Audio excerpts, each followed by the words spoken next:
Bonjour à tous, c'est Arca. Donc aujourd'hui, nous allons attaquer le quatrième chapitre sur les opérations de marché ou de trading. Et plus précisément, nous allons aborder la définition mathématique d'achat et de vente. Avant de commencer, nous allons poser le contexte et créer un socle afin d'avoir une définition cohérente. Donc, soit l'opération de marché par rapport à la définition mathématique précédente, oméga T ronde P, et messe ronde de oméga T ronde R+, muni de la tribu borélienne associée à R+, puissance R+, et xt pour T appartenant à R+. Donc, soit B appartenant à T ronde tel que, eh bien, la probabilité de B est égale à 1, et pour tout T positif, eh bien, B est inclus dans le domaine de définition de xt, et pour tout oméga de B, eh bien, T, l'application qui est associée à T appartenant à R+, xt de oméga, est une application continue de R+, topologie usuelle sur R+, dans l'espace topologique lui-même, dans le même espace topologique. Et soit G, qui est associé à oméga appartenant à B, eh bien, l'ensemble des applications, des ST appartenant à R+2, tels que pour tout U appartenant à l'intervalle fermé minimum entre S et T et maximum entre S et T, eh bien, xt de oméga est égal à xu d'oméga, qui est une partie de R+2. Afin de créer ce socle cohérent, nous allons démontrer quelques propriétés. Donc voici la première. Donc, nous allons démontrer que pour tout oméga de B, eh bien, G d'oméga rond G d'oméga est inclus dans G d'oméga, et delta de R plus au carré est inclus dans G d'oméga, et G d'oméga moins 1 est inclus dans G d'oméga. Donc prochainement, il y aura dans la description des vidéos concernant les relations binaires, relations d'équivalence et graphes comme référence. Donc, soit oméga appartenant à B quelconque, et soit T appartenant à R plus quelconque. Donc, l'intervalle fermé minimum TT et maximum TT est égal au singleton T. Et donc, pour tout U du singleton T, eh bien, xt d'oméga est égal à xu d'oméga, car T égale U. Et donc, la diagonale de R plus carré est inclue dans G d'oméga, ou R plus 2, pour dire. Et donc, soit TV appartenant à G de oméga, rond G d'oméga. Donc, par définition, nous obtenons qu'il existe S appartenant à R+, tel que TS SV appartient à G de oméga 2. Et donc, pour tout U appartenant à l'intervalle fermé min de TS et max de TS, eh bien, XS de oméga est égal à XU d'oméga. Et pour tout U appartenant à l'intervalle fermé minimum de SV, maximum de SV, XV de oméga est égal à XU de oméga. Donc à présent, continuons à démontrer la propriété en question. Donc montrons que maximum de TS est supérieur égal au minimum de SV. Donc voyons le cas numéro 1 lorsque S est supérieur égal à T. Donc le maximum entre T et S est donc égal à S qui est supérieur égal au minimum de SV. Donc voyons le cas numéro 2 lorsque S est strictement inférieur à T. Donc le maximum de TS est égal à T qui est strictement supérieur à S qui est supérieur égal au minimum de SV. Donc c'est établi. Donc de même, maximum de SV est supérieur égal au minimum de TS. Donc montrons que l'intervalle fermé minimum de TS, maximum de TS, union l'intervalle fermé minimum de SV, maximum de SV, est donc égal à l'intervalle fermé minimum de TSV, maximum de TSV. Donc nous savons que maximum de TS est supérieur égal au minimum de SV, et maximum de SV est supérieur égal au minimum de TS. Donc pour tout AB appartenant à l'intervalle fermé minimum de TS, maximum de TS, union l'intervalle fermé minimum de SV, maximum de SV 2, eh bien AB est inclus dans l'intervalle minimum de TS, maximum de TS fermé, bien entendu, union l'intervalle fermé minimum de SV, maximum de SV, ce qui nous dit que cette réunion de deux intervalles est un intervalle. Et donc, minimum de TS, maximum de TS, intervalle fermé, union, intervalle fermé minimum de SV, maximum de SV, est donc égal à l'intervalle fermé minimum de TSV, maximum de TSV. À présent, donc nous continuons toujours cette démonstration. Donc, cette fois, nous avons que l'intervalle fermé minimum de TV, maximum de TV est inclus dans l'intervalle fermé minimum de TSV et maximum de TSV.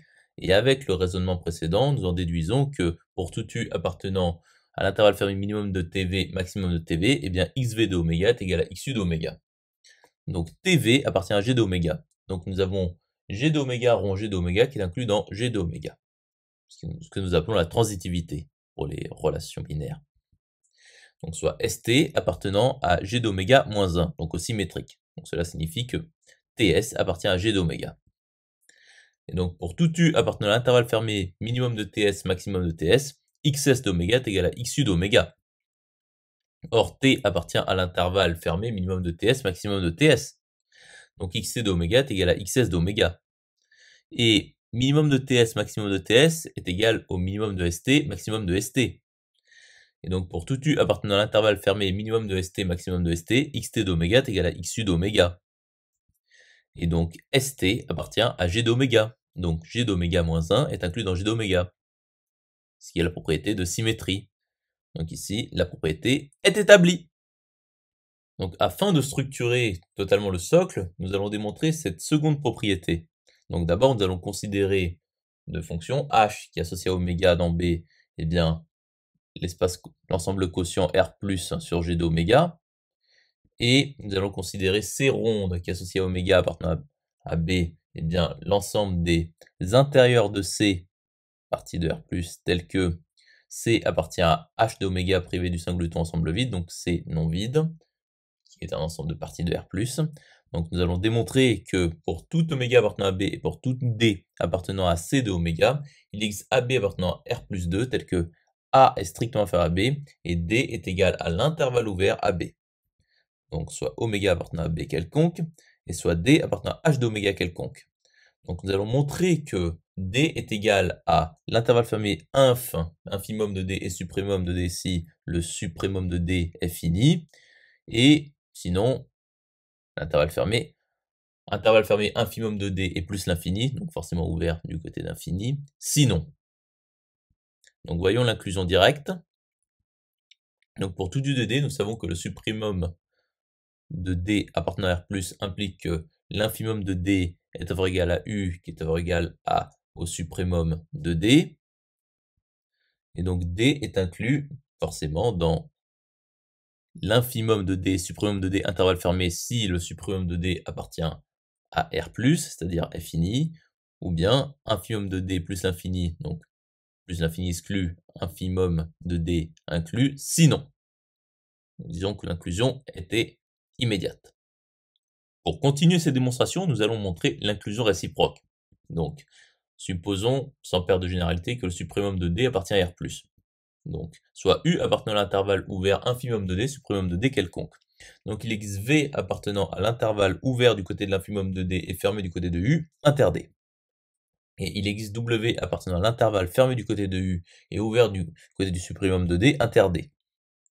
Donc, pour tout A appartenant à l'intervalle fermé VW, XA de oméga est égal à XW d'oméga. Et donc, XU d'oméga est égal à XW d'oméga également. Et donc, UW appartient à G d'oméga. Et donc, U appartient à la classe d'équivalence de oméga qui est égale à D. Donc, il existe également une suite Vn dans l'intervalle fermé infimum D, U, inter D, tel que Vn tend vers l'infimum de D lorsque n est plus infini. Donc, pour tout n de n, U, Vn appartient à G de oméga. A fortiori, pour tout n de n, xvn de oméga est égal à xu de oméga. Or, pour tout oméga appartenant à B, eh bien l'application qui associe à t appartenant à R plus xt d'oméga est une application continue de R plus munie de la topologie usuelle sur R plus dans lui-même, c'est-à-dire le même espace topologique.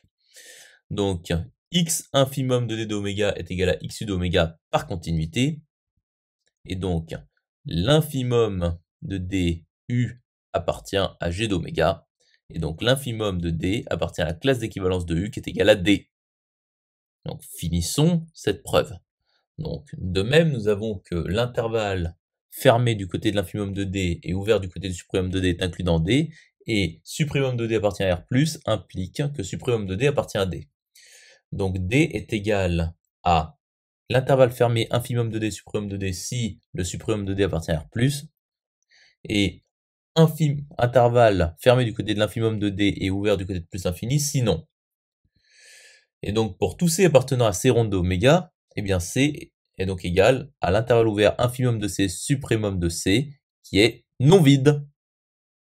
nous pouvons désormais, avec ces structures, définir un achat et également une vente. Donc, nous pouvons poser les définitions. Donc, nous appelons alors l'ensemble des achats, eh bien, H de oméga, pour oméga appartenant à B, eh bien, l'ensemble des supprimums de C appartenant à R+, ceux qui sont finis, tels que C appartient à C ronde d'oméga. Et le supprimum de C, qui appartient à R+, nous appelons cela un achat.